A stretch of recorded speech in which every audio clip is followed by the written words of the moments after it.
welcome to Bogle Love, and I have the fantastic, the very beautiful, the very pink Rusty Lee. Rusty, hi, how are you? Hello. I'm very well, thank you. I thought I'd go pink today and do a little shushy.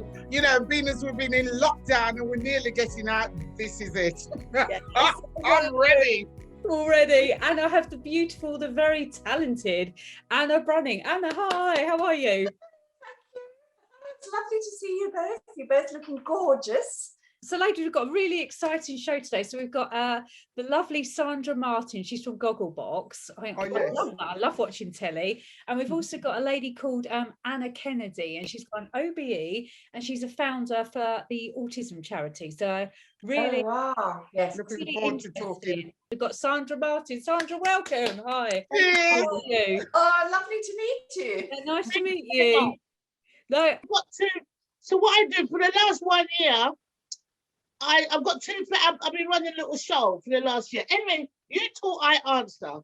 No. I've got something to talk about. You know, I'm a comedy judge, isn't it, with Sam Bailey?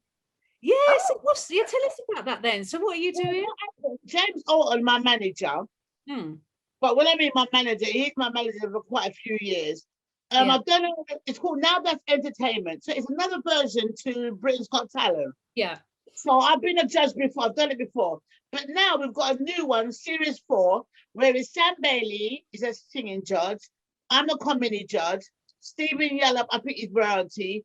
George Sanson, maybe magician. And Rick Jones. So 5 of us. And it's going to happen in December the 19th. Yeah. But we've got a lot of people that's, you know, I'll be judging and all that. But it's really good, man.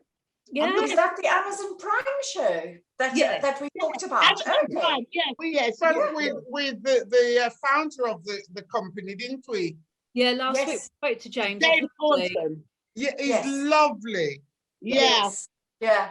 Oh, how exciting for you then, Sandra. And like, if you like, your comedy, I mean, you're always funny. When I used to watch you on Gogglebox. From out there a long time ago. What? What? What?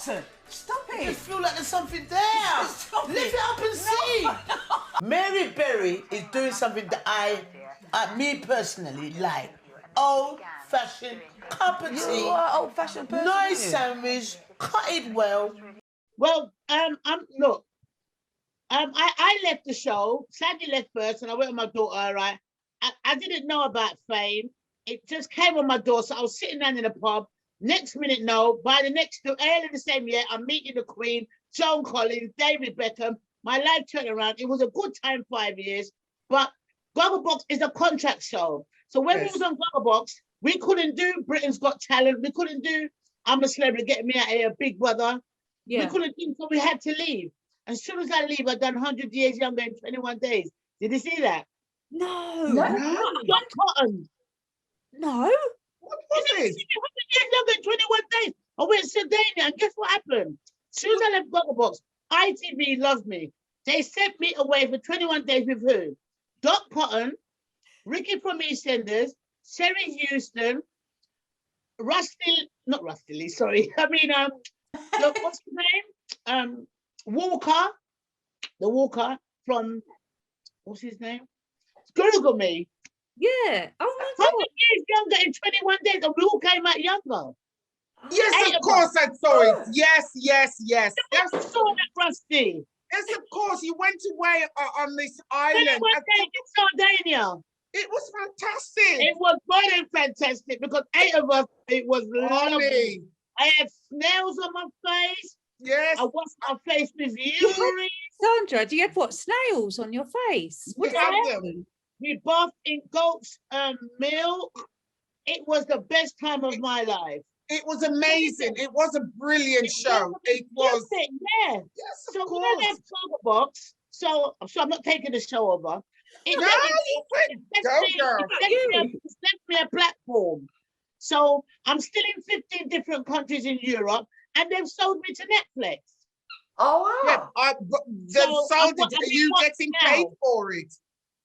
No, because guess what? I never saw the look, when you're young, well, I wasn't young then, I was 40. No, when you're not sure how to do these things. Yeah, when I left Gogglebox, I just left. I didn't see that small print in the contract. Yeah. So I don't get, but you know what? I don't want nothing. They've left me a platform. I went on Celebrities First Dates. I've been on Judge Rinder. Everyone still calls me. I've got this show coming up. Yeah. And every week since I've been on Gogglebox, I'm off to Scarborough next week. I'm off What to are you Wayne. doing? What are you doing in Scarborough? Yeah, I'm going to Scarborough on Monday for 5 days. What for? What are you doing? What happened? I'm sorry to say this. I don't be jealous. I'm not working no more. I'm on benefits, but I've got fans that pay to see me. So they'll pay for my travel and my hotel. Don't give me no money, just to meet and greet me and just to have me in the area. Nice. That's fantastic. Look, that is more than fantastic. Been going on for a year. It's what's happening in the world at the moment. The whole world's crashed. So it doesn't matter what you do. If people love you, which they do, Sandra. Yeah. People love you. Love comes in all different shapes and sizes and forms. Yeah. And if people love you and want to meet you and greet you, that's cool. Fabulous. I don't get no TV work. I'm all right. If I get something, I get. But what I'm going through now for the last COVID year, I've been entertaining. I do Facebook Lives, and a lot of people that's lonely. I've been entertaining them. People that's going through stress, suicidal. I've been on their case. I've had a few trolls, but I said to the trolls, "You can't trouble me. I eat cow pork. I eat cow."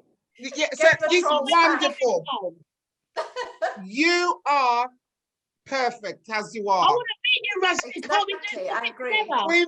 We'll sort it out. We'll get it together. We'll have some rice and peas and dumpling and jerk chicken. No, Rusty, I don't cook, you know, babe. I'm a takeaway girl. Sorry. You don't have. You don't do no takeaway around me.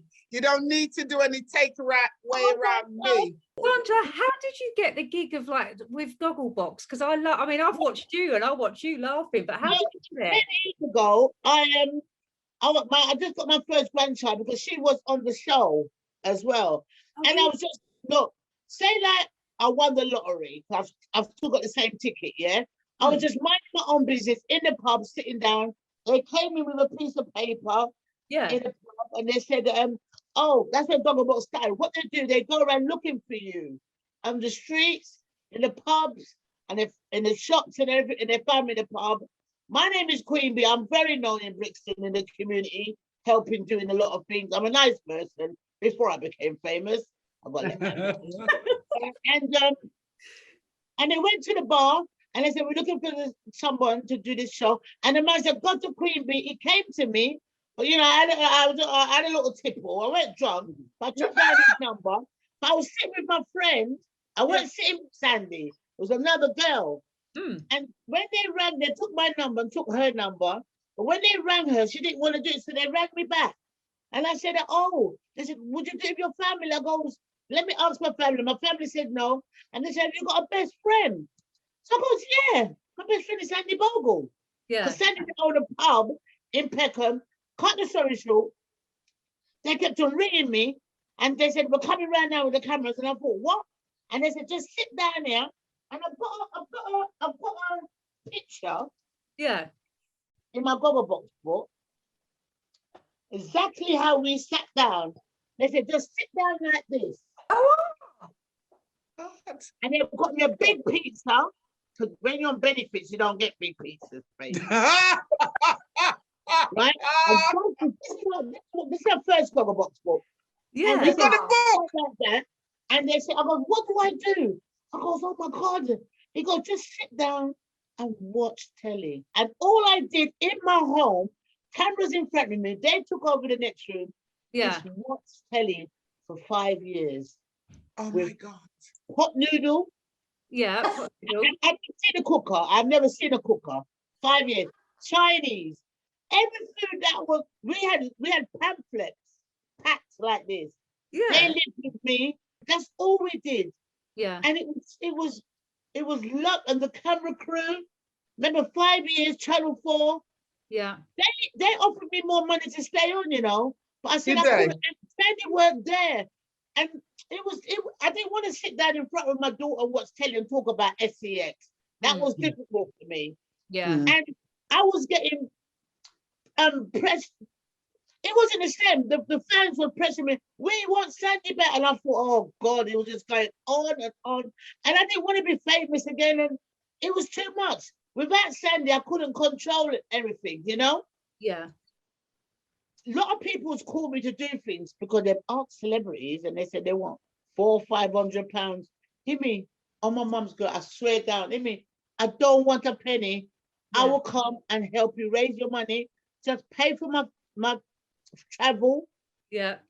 And my bed, give me my food, and I sit down and we party. Also, guys, I wanted to say, look, that when I was at Gogglebox, I won 5 awards. Wow. Oh, amazing. For being International Achievement Recognition 2017, 2016, 2 years running.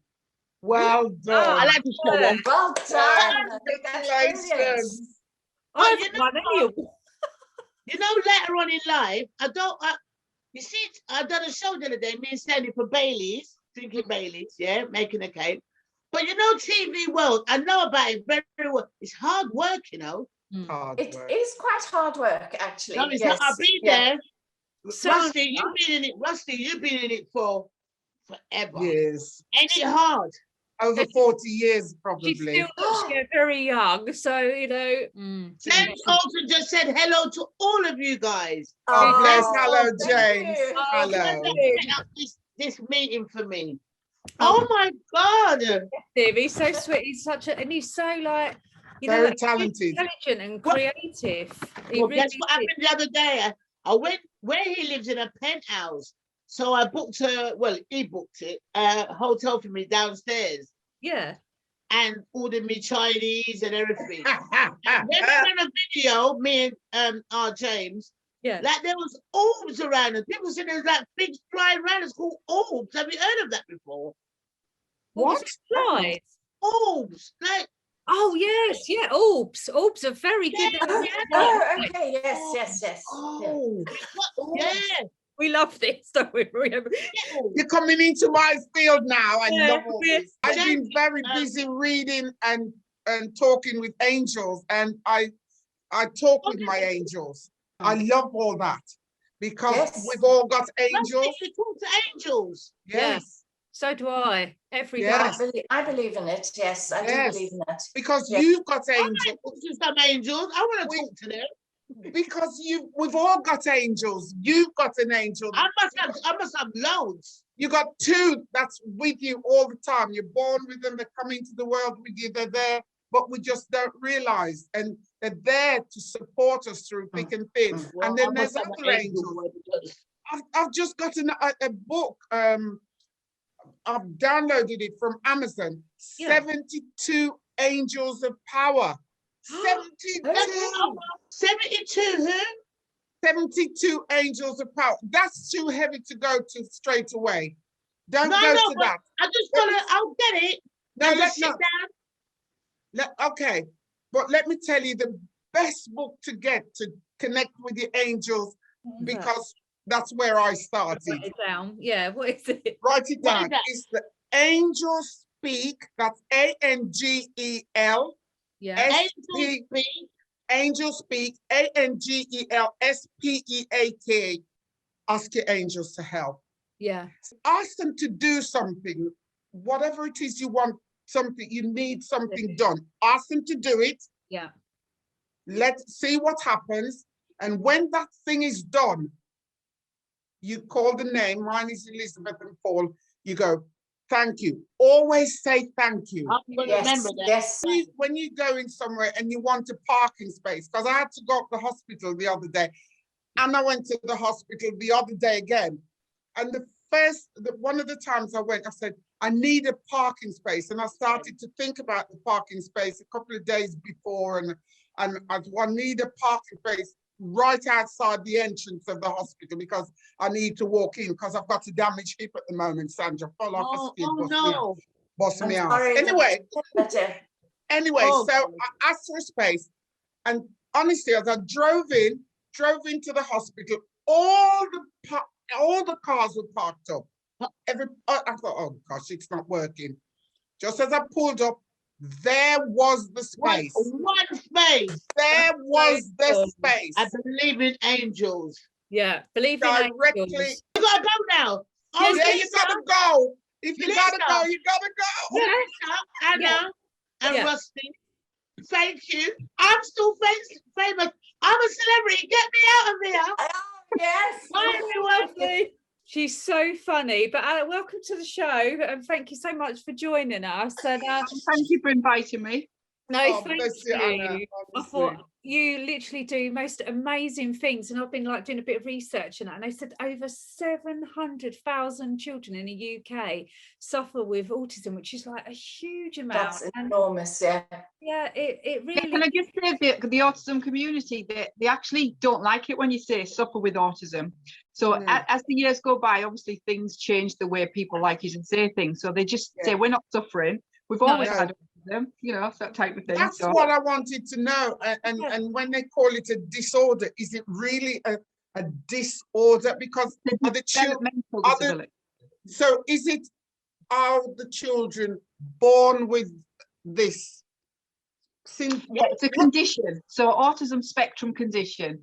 So I believe personally it's genetic. I think that it's a genetic condition, but children usually get diagnosed quite early, but then you've got say for example women can mask their difficulties that they have, so they sometimes can get diagnosed a little bit later on in life. And I've known a gentleman that he was 73 years old before he got diagnosed, and he's always felt that there was something a bit different about him, and he said, I don't want to do anything with the diagnosis, I just want to know. Yes. So he went through the process, and he said he just felt like a big weight had been lifted from his shoulders. Both my sons are autistic, and Patrick was diagnosed when he was 4 years old, but we didn't find out until he was 7. The consultant paediatrician kept it from us. I don't know why. For what reason. And he was really struggling at school because obviously he was having difficulties. And then when it got to such a stage where he was crying every morning, you know, he's trying to stop me from driving him to school, getting hold of the steering wheel. Don't take me to that place, Mum, I hate it there. You know, people are bullying me. They're saying things like, what does cuckoo brain mean, Mummy, and all those sort of things. Oh my God. We went to a meeting, and then they said, one of the therapists that we were seeing as a family, because my youngest son has been diagnosed with autism at age 3, she said, oh, I can't come to the meeting, but what I'd like to do is send a report. So I said, okay, that's fine. So she sent a report, and I remember we were sitting in a room and there were so many people sitting around in the room with us, like the head teacher, you know, one of the teachers, the various different people. And then a report was handed out, and they just said, oh, Mrs. Kennedy, why didn't you tell us that your son was diagnosed with Asperger's? We might have been able to help him, you know, when he first started school. And I said, because I've just found out now, the same time. With her telling her. Okay. And that I is shocking. On the rest of the meeting, I felt like this rush of blood was like going through my body. Did you want to punch somebody? Did you want to punch him? Oh, I would have been so furious. I would have wanted to punch their lights out. Honestly, I'm not aggressive, but I would have punched her lights out. I know. I thought my sons have gone through all those difficulties, and I thought it was because he was premature. Because I had 2 difficult pregnancies. I had preeclampsia and toxemia for both pregnancies. So Patrick was born 11 weeks premature. He's only 2 pounds, and he's 6'2" now. But yeah, didn't stop his growth.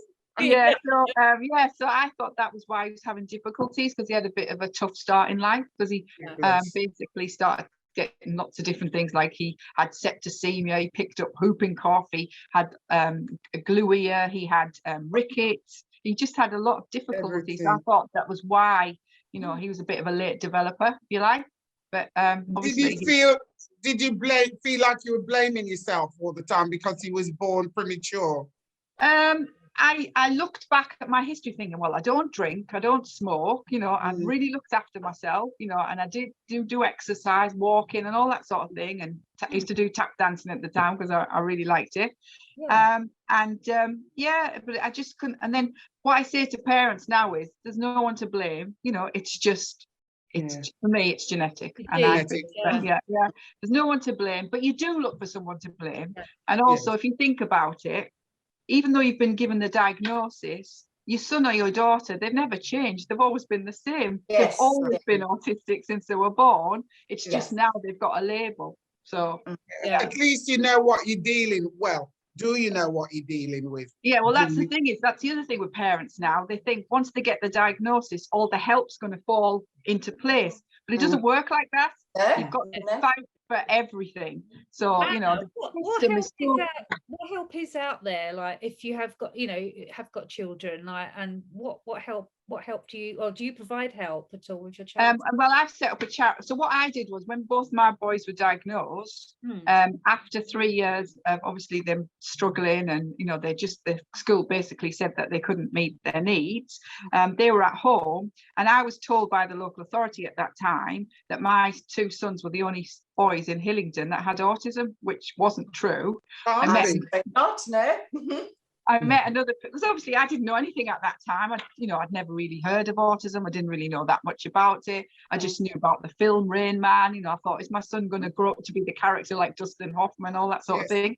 But then I met other parents, and then some other parents I bumped into as well at the church hall. And then all these parents started coming out of the woodwork. There was like 275 families just in the area where we lived who had children, who had adults. So we set up a support group. And then there were parents similar to myself that had their kids at home, or they were excluded, or, all those different stories that you hear about in the media. And so I heard about a school that they were going to knock down and build 275 flats. And what I decided to do was, I thought, I'm going to have a look at this school. It's actually quite close to where I live, because everything I was reading about autism was like, early intervention is crucial. Like, the earlier you work with children with autism, the better the outcomes. So I thought, well, where's the support? I'm not getting anything. So anyway, to cut a long story short, I jumped over the fence. I was looking in the school. It was a school that used to be for children with physical disabilities. And they were going to knock it down, as I say. So I went to the local authority and I said, how about you give this school to us? And there's many families that would like to send their children to a school. We'll put a business plan together. My husband thought I was mad, but it was just like, I can't see any other way out. Any way around it. And the school's been open for like 23 years now, and there's been 23 years. Wow. Yeah. So 500 children have walked through the door, including my own 2 sons. And then I opened a second school, and then I opened a residential home, and then I opened a college as well for my youngest son, Angelo, because he's always going to need one-to-one support. So then we set up a charity as well to support families. So I am a workaholic. We do something called Autism's Got Talent. We're celebrating 10 years. And it's absolutely amazing. And it started because I did an anti-bullying campaign called Give Us a Break, because children and adults were being bullied in the community, online, a little bit more at the moment because of more people being online. But what they started doing was sending in me videos of them singing, dancing, poetry, acting, musicians, magicians, playing acoustic guitars, playing electric. And I was looking, I was thinking, oh my God, these kids and adults are just amazing what they've achieved. So I thought, I need to put a show together. So 10 years ago, I approached Pineapple Performing Arts and I said, this is my idea. Because my motto is, if you don't ask, you don't get. Yeah, so indeed. I spoke to Pineapple Performing Arts. I spoke to a lady called Maggie, and we put on the very first show 10 years ago. I was nervous because if you think about it, we chose 20 performers who were all autistic, and we had to put a show on in 2 days. And what they did was they traveled from all over the country. So they're all autistic, all different needs, but we did it. And it was amazing. And everyone was saying, oh my God, they were talking about it for weeks. And we're celebrating 10 years now. And we've got acts now that come from Croatia, Sweden, America. I'm known as the Simon Cowell of the autism world. But the beautiful thing is that the OBE that you've received over this, because you've worked tirelessly on this. How did that feel? My husband rang me and said, there's a letter that's come for you, and it's from Buckingham Palace. He said, I've left it on the mantelpiece. I said, open it. And he went, no. He said, I'm going to leave it for you to open. So when I got home, I opened it and it said I'd been awarded the OBE, and it was because of my passion and and work because Which of we're this. hearing. We're hearing passion. And then I was told I wasn't allowed to tell anyone for 6 weeks. So I did tell my mom. Yeah.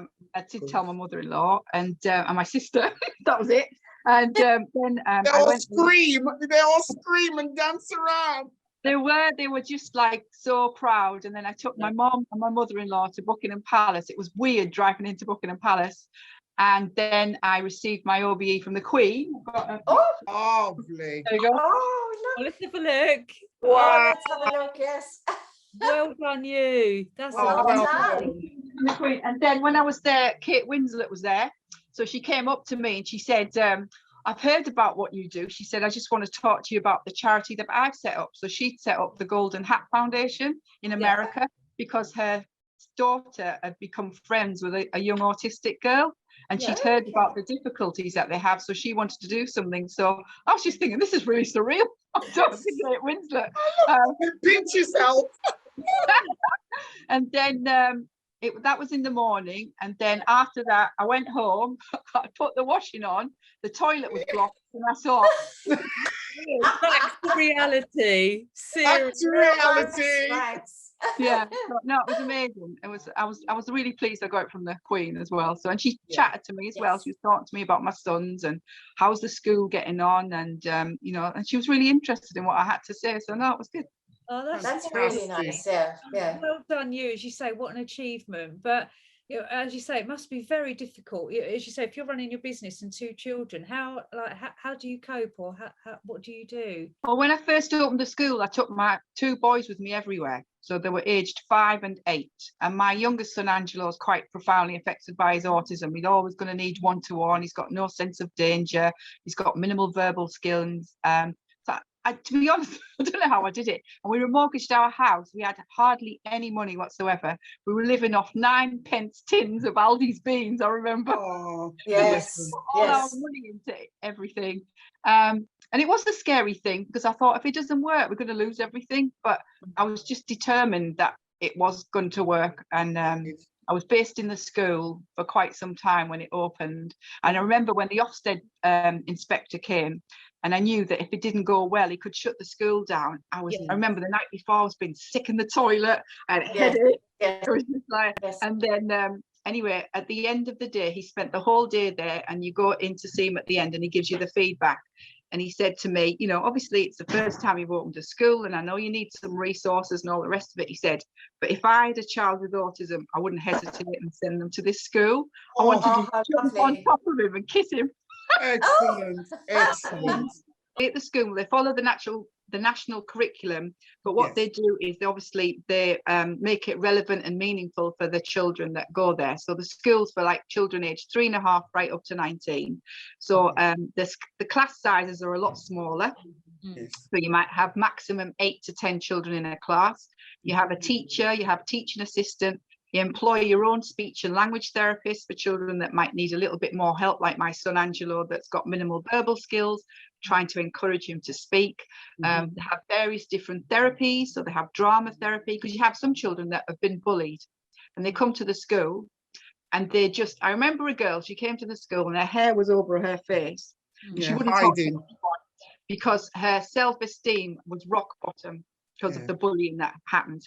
But what happened was we had to build trust before we could do anything with this young girl.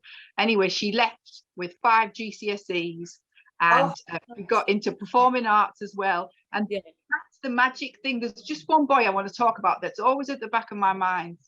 Jonathan, amazing young man. So he came to us, he wouldn't talk to anybody. We didn't know, what his strengths or his weaknesses were, because again, he'd been treated badly through the system.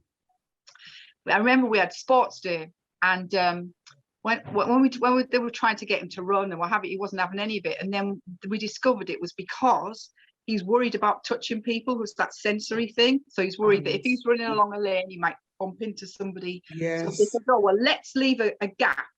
So he's on this lane, so you've got a gap and then the next lane. So there was nobody that was going to run into him. When they fired the gun, oh my God, He ran so fast. He was just so, at this time, so many few seconds just under Linford Christie. Everyone was jumping up and down. We were running across the, it was just amazing. And since then, he's now a street dancer.